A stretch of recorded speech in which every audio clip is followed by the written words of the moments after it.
টাঙ্গাইলে খাদ্য বান্ধব কর্মসূচির ৩ টন চাল উদ্ধার। টাঙ্গাইলে মির্জাপুরে যৌথ অভিযানে সরকারি খাদ্য বান্ধব কর্মসূচির ৩ টন চাল উদ্ধার করা হয়েছে। সোমবার দিবাগত রাতে উপজেলার জামুরকি বাজারের একটি দোকান থেকে এই চাল উদ্ধার করে যৌথ বাহিনী।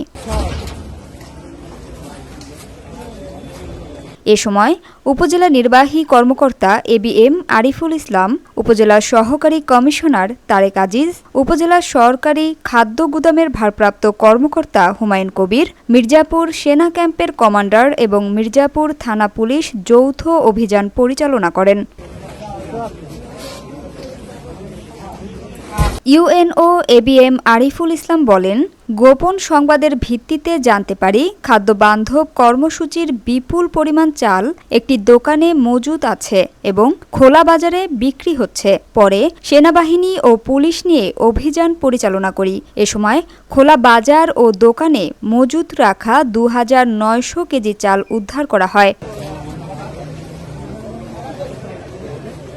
তিনি আরও বলেন, এ বিষয়ে খাদ্য বান্ধব কর্মসূচির ডিলার ফিরোজ আলম মুক্তারকে জিজ্ঞাসাবাদ করা হয়। এ ব্যাপারে উপজেলা খাদ্য কর্মকর্তার সহযোগিতায় তদন্ত কমিটি গঠন করা হবে। এই ঘটনার সঙ্গে যারা জড়িত এবং প্রমাণিত হবে তাদের বিরুদ্ধে আইনগত ব্যবস্থা নেওয়া হবে।